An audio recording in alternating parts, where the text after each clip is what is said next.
This is a Rogue Media Network podcast.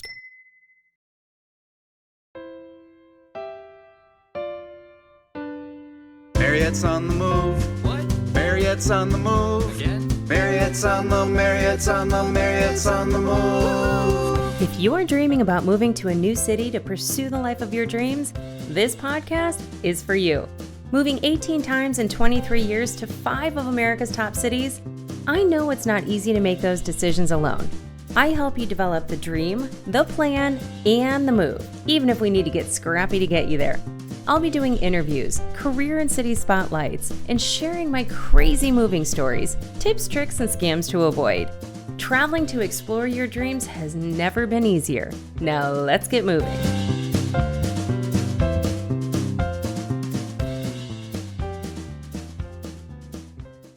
All right, welcome back to the show, everybody. Thank you for being here. Today I am with Kelsey O'Connor, who graduated in the spring of 2023 from NC State University in Raleigh. Kelsey played softball for NC State until a life-changing injury occurred in October of 2021 that altered the way she's moving through life today, which I can't wait to tell you all about. But she studied abroad at Oxford University in England. I love England, so I can't wait to talk about that a little bit. But she's an Illinoisan like me. So she is a transplant to North Carolina. She's a twin. She's got a Dachshund German Shepherd puppy, which obviously we love dogs on the show. People know that. And in past episodes, they even heard my dogs. So we love dogs. And her Christian faith is at the center of her identity, which obviously it's mine too. But she's a dynamic speaker. If you get a chance, I'll put her website in the show notes. She did the commencement speech at NC State last year. So we're gonna talk about that because she is going to be doing big things in this world. So Kelsey, welcome to the show. Thank you. Thank you so much for the kind introduction. I'm so excited to be here. Yeah, well, so let's talk about this. Like, you graduated from NC State, right? Yes. You were chosen to do the commencement speech, which, how does that come about? It was so wild. So NC State sends out an email for students to apply, which I think is really cool because you can kind of have anybody that really wants to share, just go for it. And so I got an email that spring inviting students to apply.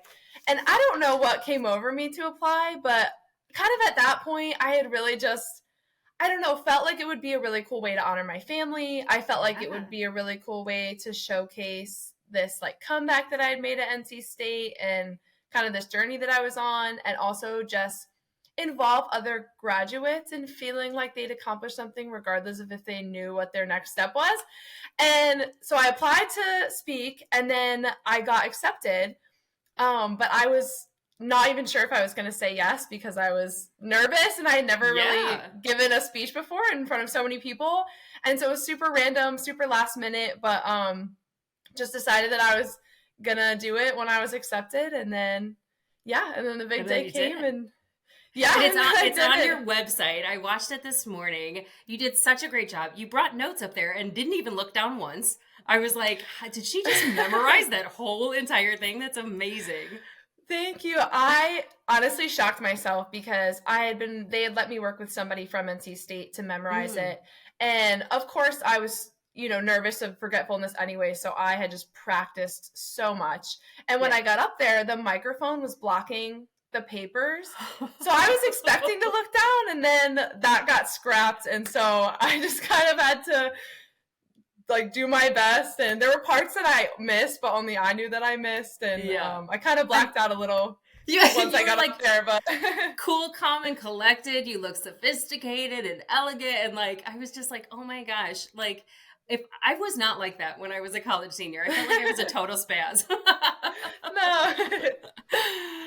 Oh, that's amazing. Well, so I mentioned in your bio that you had an injury, right? And I know that we're going to talk about that a little bit because I think it had an incredible impact, not only on your college career, but just on your identity in general. So I would love to hear a little bit about what happened. I mean, I'm super nosy. So share as much as you can, but you reference that in your speech, but then you also talk about other things that I want to get to too, because I just think you're so genuine and unique. I love it.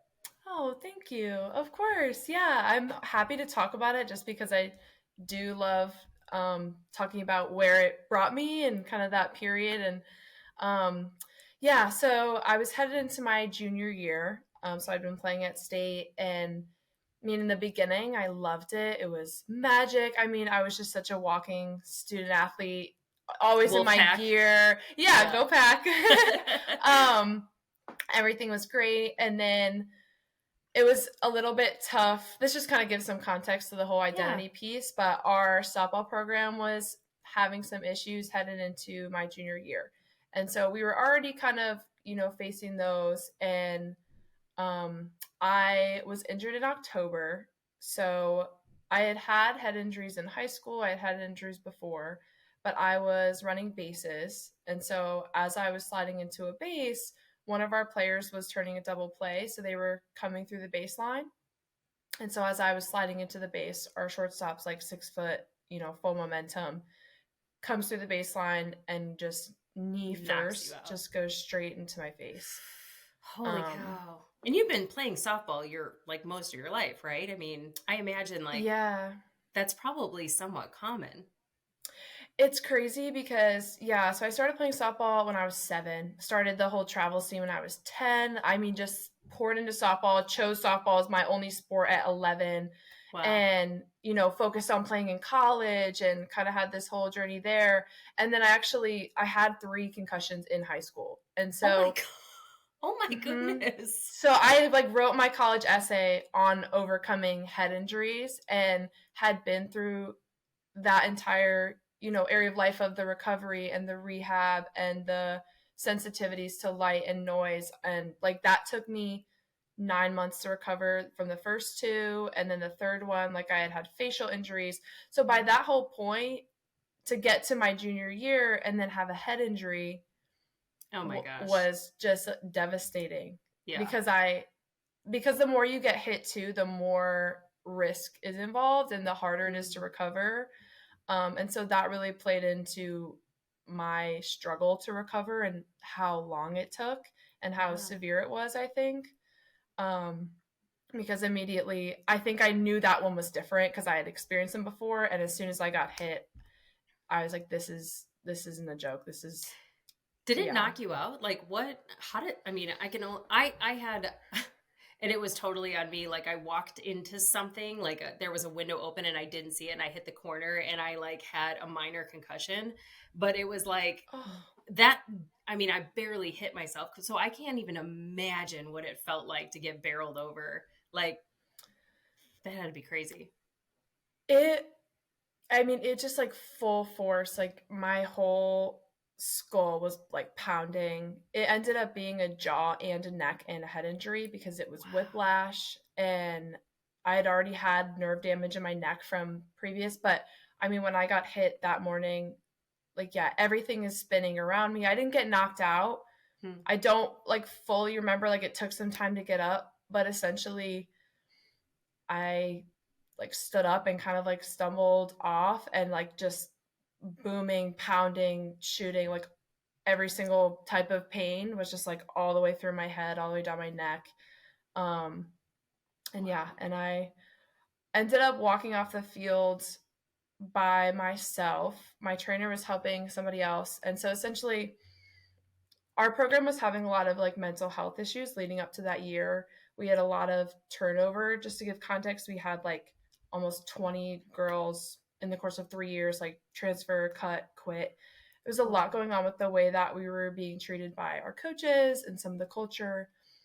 And so that had all happened that summer before. And so headed into junior year, we had half our team coming back and half of them were new.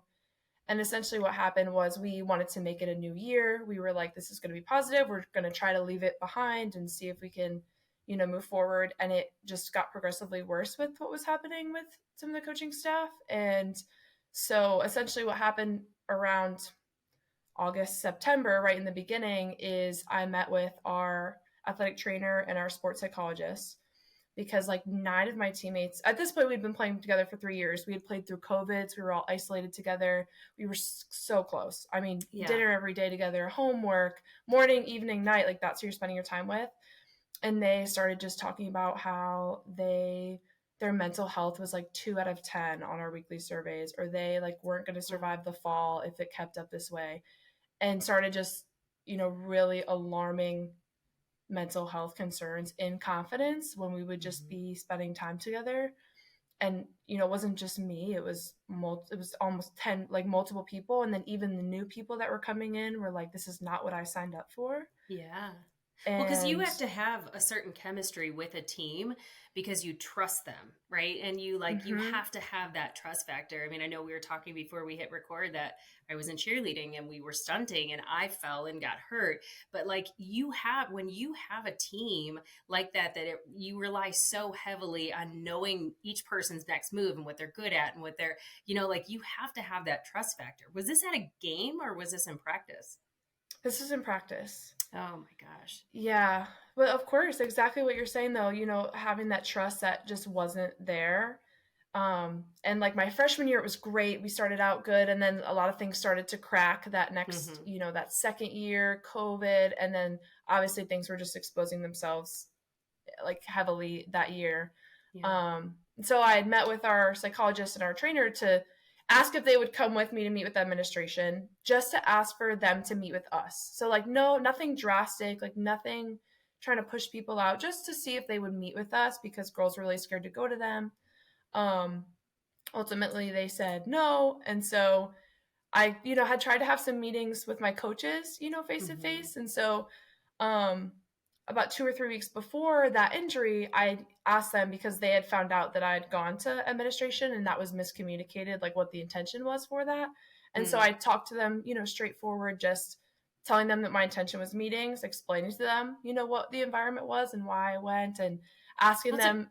It's a cry for help. I mean, you knew Absolutely. what your team was going through, and those are your people, right? Like if your people they're my sisters. Yeah. Oh. Yeah, absolutely. So, I mean, just having this forward conversation with them and, and then asking them because they had started treating me completely differently, like 180, and asking them, is this going to work? Should I find somewhere else to play? Should we talk about this? Because now you're not speaking to me and now you're, screaming at me in front of everybody. And like, let's just discuss what this is going to be in the future. Because if this isn't this is irreparable, let's just discuss. And they told me that I was making things up in my head. They were like, you're projecting. If your numbers are good, you'll start and you'll play. Like, stop making things harder for yourself. And so then 3 weeks later, I get injured. Wow. And as I get injured, my coach claps and is like, great play, shortstop. Let's move on. As I'm just, helmets off, I'm stumbling off the field. Something was clearly I've never wrong. Yeah, just everyone's shocked. Everyone's in silent. And so, I struggle to talk about this part, but also I think it is good for context to talk about some of the identity loss because it gets wrapped up in this, later on. But, so I get injured, I get hit, and the next day, they come into their office and it's just not a good conversation and kind of, I asked for the fall off because it's mid-October. So I'm like, I just need some time. I need to go see different doctors. They asked me how I'm doing. I'm like, I'm sad. I'm terrified. My history of injury. I'm in so much pain. And they're kind of scarier for us than it was for you. If you take the whole fall off, do you really want to come back and have irreparable damage? You might already have that. So just kind of throwing brain damage at me, just all kinds of crazy things. And so I'm like, I can't have this conversation. I just need some time. Yeah. And so I end up taking some time. Kudos to you for actually going and taking the initiative to seek out their help, and shame on them for not actually giving you that help. As adults, it's embarrassing. I'm embarrassed for them.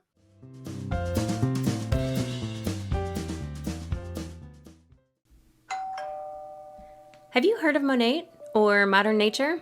I hadn't either before my friend Monica was raving about their skincare products that she's obsessed with. I took their hair quiz to find out which product line would be best for me since I just happened to be looking for new shampoo and conditioner, and I signed up for their VIP package that got me a little bit of everything to try out. Turns out they are the first anti-aging hair care line in the world, which I didn't even know was a thing.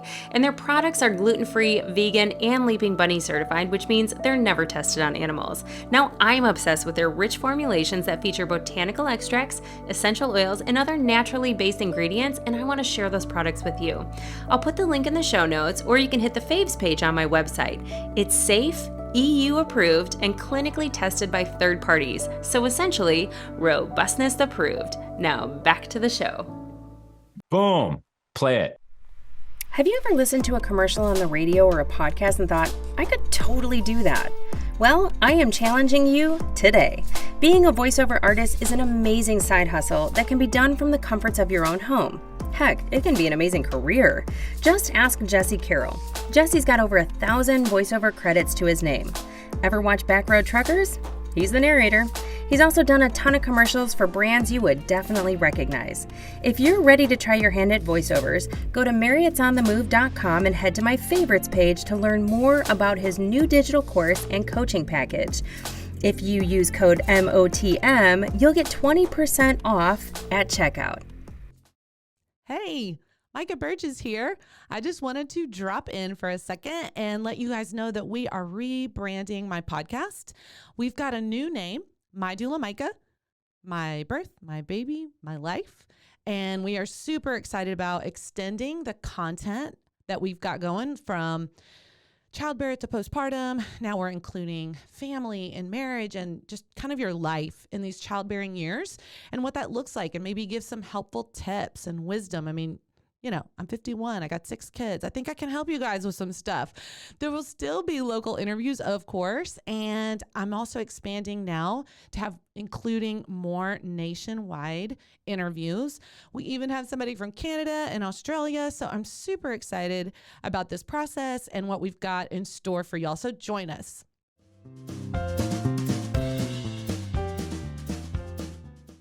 It's definitely something like that's tough when other people hear, and like even just to, you know, reflect on some of the ways that it was handled. And especially because, like, you know, I wasn't always at odds with my coaches, like especially in the beginning. I mean, the year before, like they were even sending me messages like, you represent everything this program stands for, like we love you like a daughter. And they were married, so they were like, you guys are our daughters. And but didn't always, you know, treat it that way. It was just a bad environment. That's a whole other thing. But, you know, to get injured, and then I really wanted to stay. So I decided, like, I'm going to stay for the next 6 weeks. And kind of over that next 6 weeks, I'm seeing like 6 doctors. I had braces put back on because my jaw, they were like, you might have to get jaw surgery. There might be a fracture, TMJ, dislocation. Like like, so I'm seeing doctors for that. I'm seeing doctors for my neck. And then some of these cognitive symptoms are having like a late onset. So just brain fog, confusion, like emotional outbursts. And so over that course of time, I start like struggling in my classes. I'm starting to like fail classes, and I'm getting a lot of support, but I'm just like falling apart. Yeah. And so I really realized you should have been out on like leave to like heal and recover. And here you're trying to do all the things, you know, like while you're also a full-time student. Yeah, exactly. And so that was kind of the thing too, is I tried to visit the locker room when I had to go for medical treatment, but like wasn't allowed to, you know, attend the practices or games with light and noise and whatever. And so just kind of juggling, staying on the team. And then kind of as it progressed, like a lot of the doctors and discussions were, I was super terrified that I might not be the same person and I might have really bad damage. And so I was probably going to medically retire. Like that was sort of, we were getting to that decision, but I really wanted to stay on the team because I really loved those girls and I kind of wanted to see all of that through. And I also obviously was sometimes in denial, you know, I'm pretty sure I'm going to medically retire, but like part of me just like does not want to let go as all these things are spinning. And so I kind of just kept that, you know, close to the chest and was just trying to get through the fall. I mean, like time was just moving like eternity, like no phones, no screens, just recovering. And after about 5 or 6 weeks, my coaches met with some of my teammates. And again, they were my sisters. I had been hanging out with them. They had been checking on me. I saw them, a bunch of them, just a few days before, and they met with some of my teammates. And the next day, I get a call and a text just, why aren't you back yet? Why are you being so dramatic? Like, are you faking your injury? Like, you should be back by now. What's taking you so long? You're being selfish. And so then I addressed that and apologized. Like, I was like, okay, let's do a team meeting. This is where I've been every day. I'm sorry if that hasn't been communicated. I totally understand where me not being there and I haven't said enough to you, trying to lay it all out. Mm-hmm. And it was crazy because half of the girls were super supportive and very much there for me. And a lot of those were newer girls. And then a lot of my friends that I'd been playing with for 3 years, the ones that specifically had asked me to go to admin, cried in my living room and in my room and vacationed with me overnight. They were just I explained everything and they were like, you're being selfish, you're being dramatic, just done. And you probably already felt guilty because you knew where they were mentally. So you already probably felt like, I'm not there to support them. I'm the one that needs to help and stand up, even though you're probably struggling just to like keep your act together, I did, yeah. And so I think one of the questions that you talked about was mental health. I mean, I told them flat out, my mental health is now mine's plummeted. I'm so sad.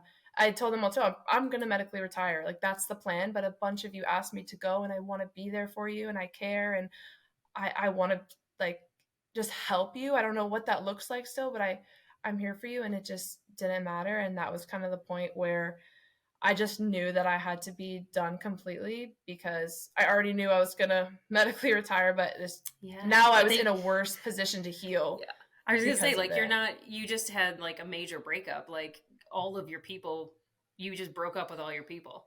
Like that's a courageous decision because that's protecting you and your mental health, but also like, what that road to recovery looks like because you had to go through it 3 times. So you knew that this was different. And like taking that time for yourself, it was almost probably like you had to kind of push that out in order to heal and come back better than before. Absolutely. Yeah. Yeah. It was like a breakup all at once. And so even just in those weeks of identity, like it was abrupt. And then it was also gradual because I'm still on the team, but I know softball's over. And then over the course of those weeks, I'm not the student I was anymore. Then I, do kind of break up with softball and then it's all over and I don't have anything to contribute. And this thing that made me so interesting is lost. And all my friends that I had, this community and this environment that I was in every day from sunrise to sunset, pouring my heart into, that's done. Mm-hmm. And so all these things that I just loved and cared about and thought, made me were just done. Yeah. And you're probably going through a tremendous amount of grief because the people that you would rely on for support aren't there. I'm sure you had your family and you had God but it's still like you want your girls to like lift you up. That had to be devastating.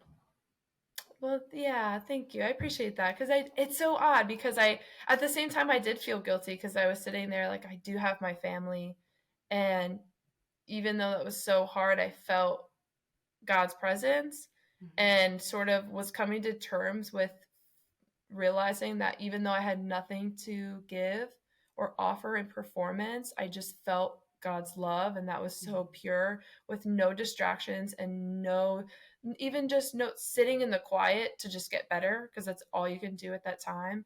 Yeah. Like struggling in school, no more softball. I'm not even the same sister and daughter that I was because I'm emotionally angry and sad and confused all the time. And so they're putting up with a lot. And to feel God's presence and like feel like that's my identity, but also realizing that I thought it was my identity and now that's getting challenged to be put to practice was, humbling. It's a lot. Yeah. Did you consider like leaving NC State altogether? I did. I don't think it was ever a realistic thought. I think I thought about leaving before I got injured because I loved softball and I didn't ever want to transfer because I loved NC State. I mean, NC State was my dream school. I'm still really proud to go there, and just everything about it. I could go on for days of like why I love the school. Yeah. And so I think it crossed my mind to transfer before. And then after, I just wanted to put my head down and be done. Yeah. I don't think I love the social work program. I'm actually going back to NC State for their social Are work you? program. Oh, Yes, that's I mean awesome. the academic side of it and all of that community is kind of why I ended up on stage, and I love to talk about that too, and we'll get into that. But Yeah. like the school really surrounded me, my professors, the doctors, all of the rest of the school and my environment was so there for me Yeah. in such a patient, kind way. I mean, I don't know that I would have finished school if I wasn't going to NC State. And so I just had so much pride. And so I think it crossed my mind, but Yeah. my whole family had moved to Raleigh when I went out to school there. So they were so close and they were right there. And I wasn't Thank sure, goodness. but Yeah, thank yeah. goodness you had them to like take care of you. I mean, it was like you had your wolf pack and then you had the wolf pack. Yes, very much. Yeah, truly. It was such a blessing that they were there. And for those that don't know, NC State it's the wolf pack, right? It's Yes. Wolves, NC State Wolves, yeah. One of the things that you said in your speech, so like kind of shifting gears a little bit, you had a lot of time to think, and that, like afterwards you had your friends and your roommates. And one of the things that you said, that you were going to introduce people by three things: their attitude, the way they treat others, and what makes them uniquely beautiful. Where did that come from? I mean, I know you had a lot of downtime to Yes. think, and like you probably had, I mean, just as probably many negative thoughts as you had positive thoughts, but like, where did that come from? Oh my gosh. So it really came from blanket all the wonderful people in my life. And so when that happened, I wanted to put my head down, move home, just like go through NC State and then get out as soon as possible.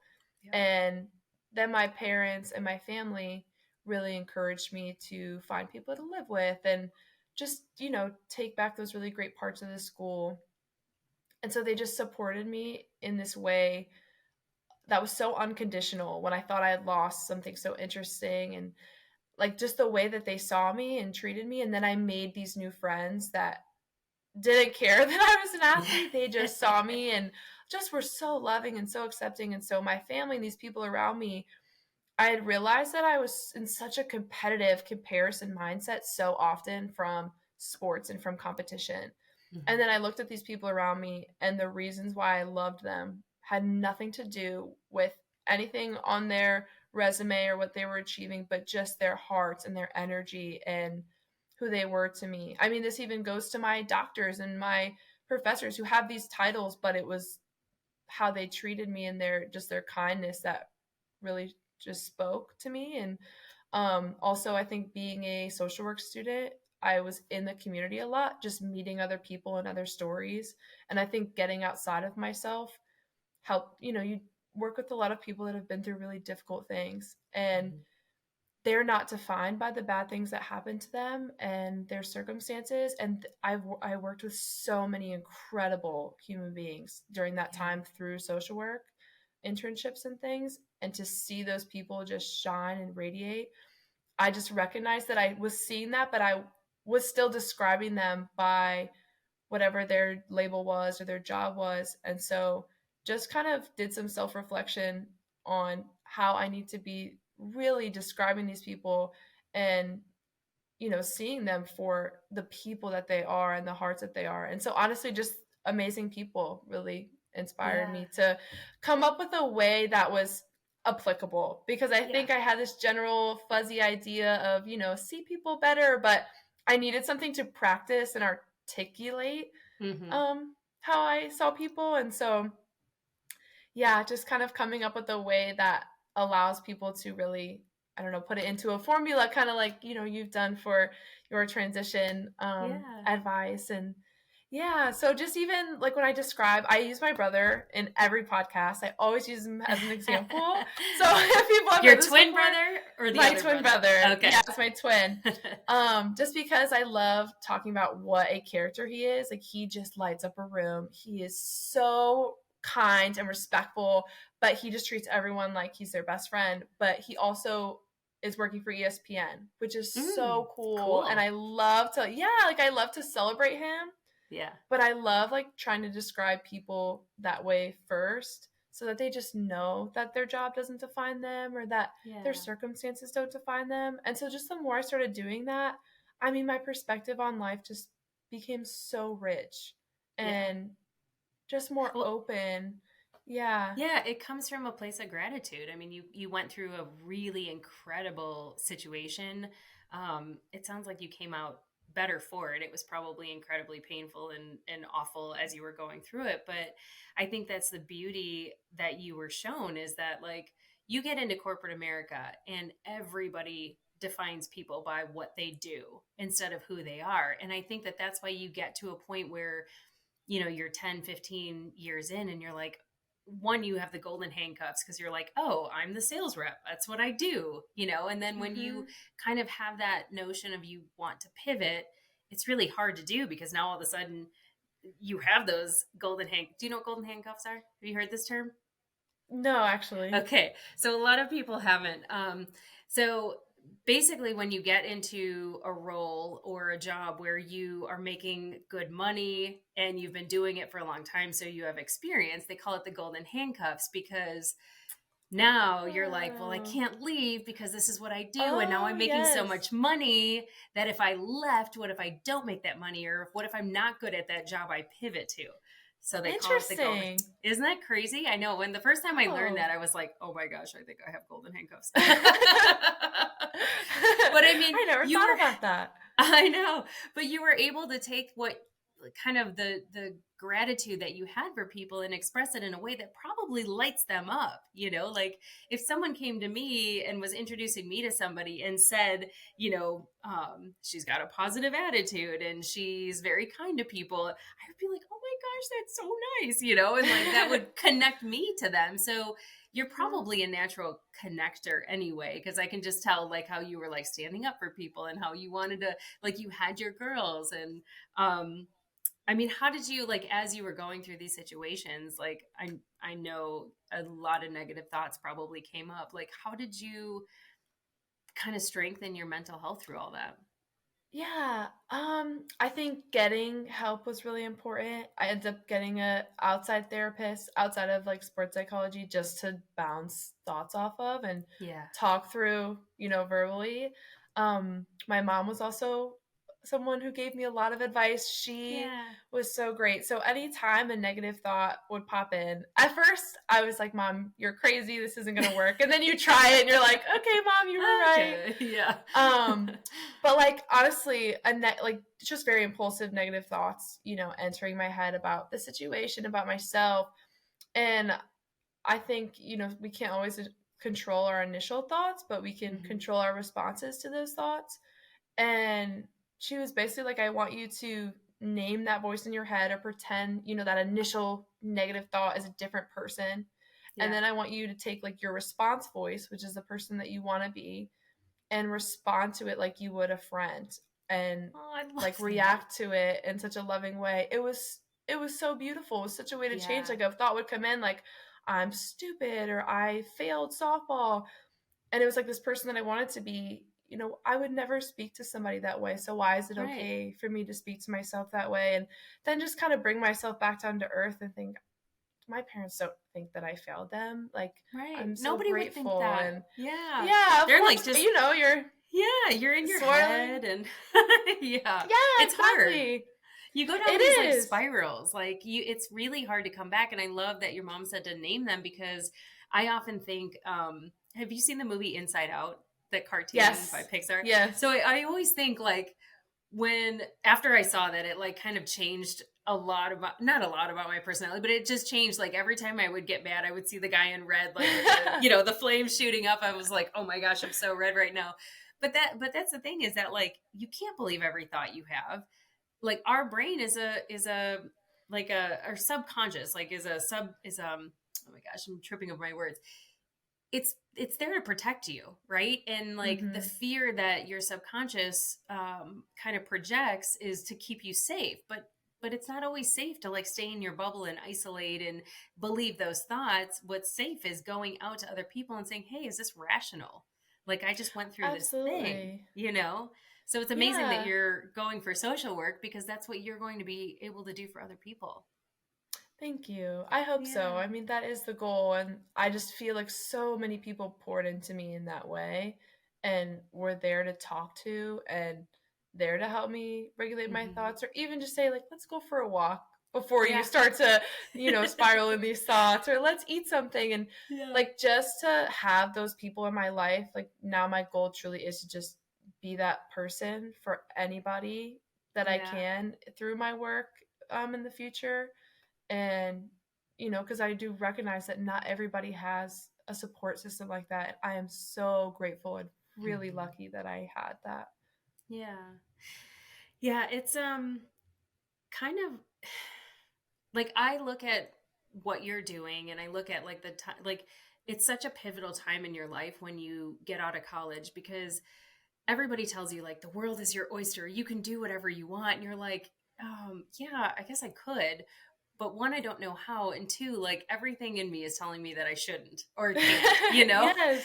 So it's Yes. like I used to get so mad at people. I'd be like, oh yeah, great oysters, love oysters, they're awesome. I'd be like, no, I don't want oysters, I don't want anything to do with that. um but I think too, like, you decided to stay in Raleigh, right? I After did. school, right? So you're still Yes. there and your family is there. So how did you decide to like stay in Raleigh? Because I mean, granted, Raleigh's an amazing city. It's actually in the top 10 list of cities to like move to. I just recently heard that. So being in Yes. Charlotte, you're in Raleigh, it's a couple hours away. But I'm sure you probably kind of had the thought like, oh, maybe I should go try something somewhere else. Like, did you ever think of moving to a different city or did you love Raleigh enough to want to stay? No, absolutely. I mean, even leaving on a good note at NC State, and I still was ready to go somewhere new and go Yeah. somewhere else. And I love that you brought that up because I even think TikTok doesn't help sometimes because, post college, I'm like, maybe I'll travel the world, maybe I'll get a Yeah. job, maybe I'll go to grad school, or maybe, I don't know, like, I could do anything, but then Yeah. you can't, I don't know. Anyways, it's just a lot of options to, Yeah. navigate through. I really thought about moving to Boston. I Hmm. applied for a graduate school program there, and I didn't ultimately get in, but I was still thinking about moving. And so it was a little bit gradual to decide that I was going to stay in Raleigh. And my mom lives here, and I'm so close with my mom. And just thought it was going to be really nice to take a year. And I was starting to get noticed for speaking and traveling for Yeah. that. And so it was kind of this gradual thing of I'll stay home for a year. My mom and I are so close. My family's all here, which is, such a Awesome. gift. And Yeah. yeah, and so it was kind of just this gradual decision, but I'm so glad it worked out that way. And I think already I wasn't prepared for the change of leaving college. And so to stay in Raleigh and be near people that I knew and have this year to also, go out and speak and travel and do some of these things that I did want to do before going back to school. It was kind of a gift that I didn't end up just, Yeah. packing and leaving just for the sake of it, because it kind of was stemmed from that idea of doing something new, the world is my oyster, rather than something that I really wanted or like was really ready to pursue. Yeah. And now I'm so glad I'm staying in Raleigh still. I ended up Okay. applying to go back to NC State. So I will be Nice. going back there for social work and just really like stuck my feet here and love it now.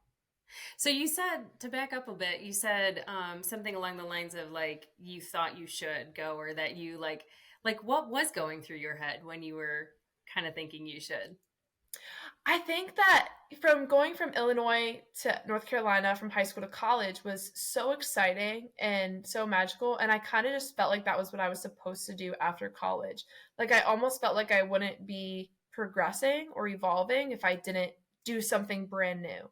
Like Yeah. I almost thought that staying in Raleigh meant I was stuck or that I Mhm. wasn't, living up to my potential. And I felt insecure a little bit about moving home and but then obviously just through great conversations, really knowing that just stemmed from how I chose to view it. I mean, moving home was a Yeah. great option for me. I have that option, which is a blessing. And, you know, moving to a new city just because, or like for work or for school when I wasn't fully sure that that's what I wanted, definitely just came from this kind of outside pressure of seeing my friends do that. And even my brother moved to a new city and got his job and was great. And so stop comparing myself to him, Right. live my own race and journey. It was Uh-huh. just kind of tough to figure that out for myself. Yeah, I don't know why there's like a bit of shame in the fact that like when people go home, they're like, "Oh, I'm home." And it's not to say that you didn't have a plan. Like it's like you have a plan. And I think there's so much power in having a plan, right? Because Hmm. you could still, I mean, how long is a social work program? A couple years? Just one year. Oh, that's awesome. But you could get to the end of the program and get a job in Boston and then leave. But you had this, like, to me, part of the reason I became a coach is because I wanted to have, like, I wanted to be the coach that I wish I had in my 20s and 30s when I wanted to make these moves, but nobody like was there to say like, okay, let's take a step back. Like financially, does this make sense? Have you looked at how Yes. expensive it is in San Diego? Do you have the sand? Because a lot of times people are like, oh, I'll figure it out. But then that like feeling that you have of like, oh, overwhelming stress. And then to think like, I get out there and I might have to come home because financially I wasn't prepared, or that's even more shameful, you know? So it's like Hmm. building that plan. I mean, you said when we were talking before that you kind of did Fred without knowing Fred. Like what did you do? Yes, absolutely. I mean, 100%. I think I had, my mom's talked to, my dad talked to, and even just realizing financially it was going to be great to live at home and do some speaking engagements and save some money. Hmm. Just, when I wasn't fully sure, having my community of my family and some of my friends that were doing fifth years, I mean, having them all around me and Yeah. just realizing that, yeah, just that like really logical process of like what is actually realistically like good for me, and it was Available. this, Yeah. yeah, to stay in Raleigh. It just made sense to be around my community, to work, save money, make money. I had a great, system here. Even just like some of the parts of moving where it's like you have to find new doctors and you have to change your address and so many little things that come with moving your entire life and Yeah. packing it up. And Yeah. I was not ready for that realistically. It truly was coming from watching other people do it and thinking that that was going to satisfy something in me, like something new will Yeah. satisfy that itch. And it wasn't moving to a new city that was going to do that. It was just kind of, finding myself and, living in the present and Yeah. building that plan up to be sure of what it was. And then it worked out so beautifully to have that time to process it. I think a lot of people don't take that time after college to, because they've spent all their time on one degree or they think they have this Mhm. set path. And so to really just analyze it is okay, because you forget that it is so early, and that Yeah. even if you're working a job right now, to ask yourself, is this the path I want to move forward in? And what are my next steps if that's not the case, or if that is the case? And like you said, having a plan, and but also being willing to pivot that plan to something new, but not scrapping it all together. Yeah, it doesn't feel quite as bad or like shameful when you actually are working towards something. You know, like Hmm. I often coach people around kind of this concept of acting as if. And there's like fake it till you make it, acting as if, and a lot of people don't love that because it feels fake. But at the same time, if you go through and you're able to kind of almost train in the area that like you're wanting to do it. So for example, like I often use the example of a woman named Kate, where she wanted to be an actress on Broadway and she was living in Chicago, not in New York City. And she wasn't even taking acting classes, right? So, like, get out there and start taking acting classes, go do some auditions. I did a bunch of acting. Like growing up, I went, I wanted to study it in school and I ended up not studying it. My parents always were like, well, you can always take classes and stuff when you get out. And I was like, yeah, I'll go for business and then I'll do that afterwards. And then I did a bunch of stuff. Like I've been on a bunch of shows and stuff, but it's a lot of sitting Wow. around and it's a lot of like auditions are awful. And I got to a point where I was like, Yeah. thank goodness I didn't go into this as a career because I don't love it at all. So I was Yeah. happy to have my backup, but like you can be at home in a job and like acting kind of as if that you're doing it to see if you want it. You're just collecting data. Like you being home and speaking on stages, you're collecting data on whether you like it or not. And you're at an age where you can pivot if you don't like it. Anybody can pivot at any point in their life. But if you don't have that data to make that decision, you really are throwing caution to the wind, and you're taking more risks than if you just stopped, took a step back, because it probably didn't feel great watching everybody, especially your twin brother, like move away. You probably were like, oh my gosh, that's so exciting. That would be so fun, you know? But then in hindsight, you're glad you didn't move because you took the time to process. You took the time to figure out what your values were. Like, obviously you value the relationship with your family and God, and like you're getting to try speaking engagement. I mean, you had a huge audience at the commencement, and then now you're getting to go on stages and tell your story and serve your mission in a different way.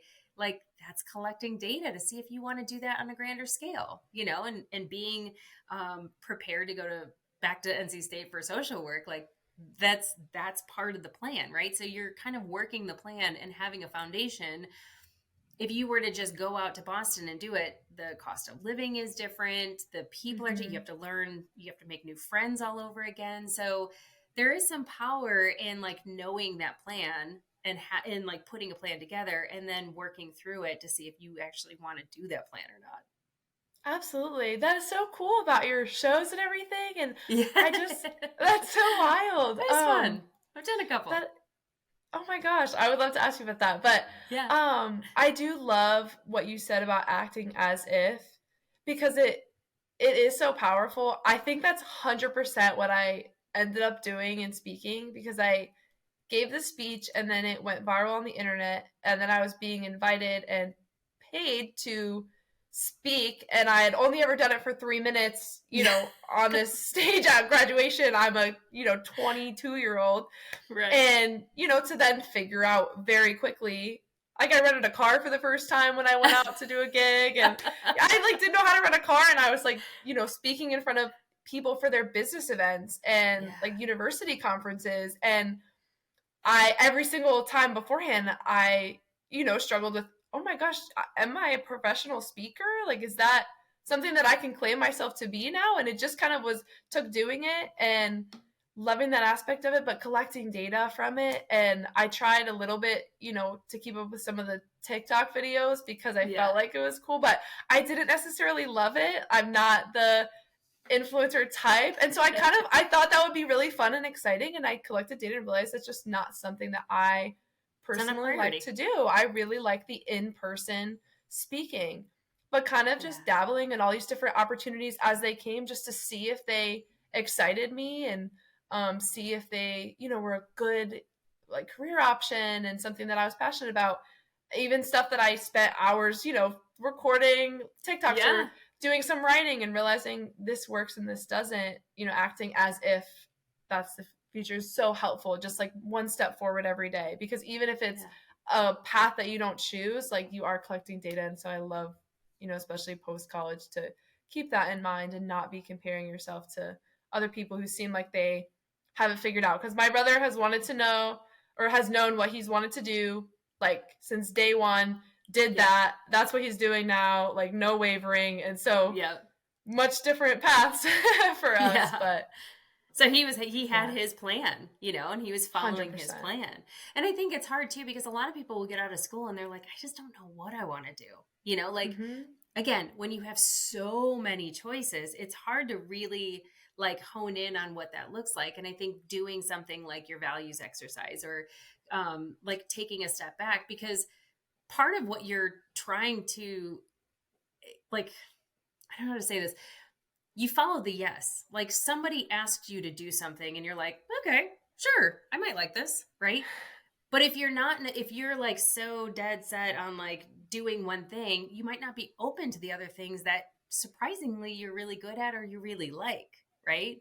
So like having that time to be open and collecting that data and like figuring that out, that's why I put the framework together, because I'm like, if you look at all the things when you're moving to a new city, like if you want to pursue the career of your dreams and you're not prepared for it, if it happens overnight, like, you're going to feel pressure. You might not feel prepared. You might not be prepared. Right. I have a friend that I she is a dear, dear friend of mine, and she was living in LA, and she was going back and forth between LA and Illinois, and she did all kinds of like amazing, fabulous things. Like she was like a producer at the Grammys, and like she knows a lot of famous people. Like I swear, if I texted her and was like, "Hey, I'm going to be in LA. Can you make me like, can I meet The Rock?" Like she probably would be able to figure out how to get that happen, you know? But she took a pivot. Like she ended up like moving out to Las Vegas, and she's working for a really big hotel chain that's like fabulous. But she was at that point where she was like, gosh, I think this is what I want to do. I don't know if this is what I want to do. And like taking a look at her history, she's like, oh, is this a good move? Is this not a good move? But she was able to go and collect data and like figure out what she does want to do from following a yes, you know? So Yeah. I think when you're open to it and you like take a beat and you listen to your inner voice, like you said, like, you know what, it couldn't hurt. And then at the end of this, like what you learned is like, one, you don't like TikTok or doing TikTok, but you like speaking on stages. Like that's like incredible data to be able to have, especially as you go into your career, right? So now there's different avenues that you can pursue. I just love that. I love that too. Absolutely. That is, I just love that idea of, you know, collecting data and just moving forward and without the external, you know, pressures and expectations. And I think just even through speaking, it's just what I would love to convey to people my age that I like just really, you know, can relate to, and just honestly anybody. I mean, I've spoken to all different kinds of people in all different walks of life, and we all, you know, sometimes we're confused about what it is that we want to do. So just kind of having this like sigh of relief of the things that we can control, you know, our attitude and those things, you know, just knowing that we can show up as good people is always kind of a relief during those spiral times. Well, and you're able to take risks when you are like, your foundation is strong. You know, like you can take that risk without that big ripple of like what could happen if it doesn't work out. Cause now you know you have things to fall back on in your plan. So very true. Yeah. Well, this has been awesome. I feel like we can talk for another hour. I know. It went by so fast. I know. Well, so for people who want to watch the commencement speech and like learn a little bit more about you, where can they find you? Yes. So my website is kelseyo'connor.net. That would be the best place to find me, but you can also search for my commencement on YouTube. You can find me on TikTok still, Kelsey O'Connor 6. So I'm still making dabbles at it, but. Got it. Well, thank you so much for being here, and love your story. And I can't wait to see what you do in the world. Thank you so much. Yeah.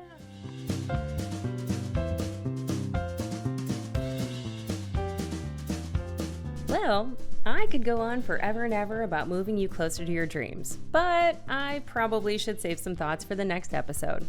A big thanks goes out to you for making time for me today. And making time for me, you're making time for future you, and we're both grateful.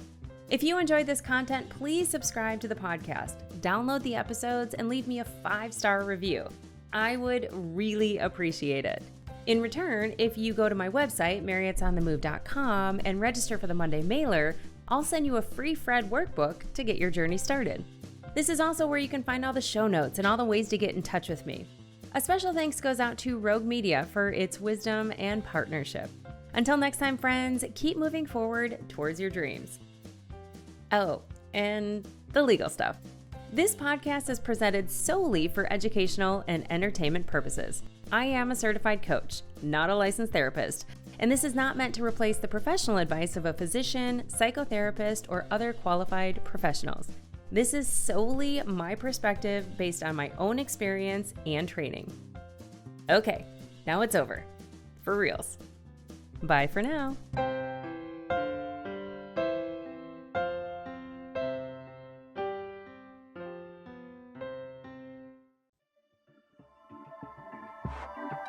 This has been a Rogue Media Network production.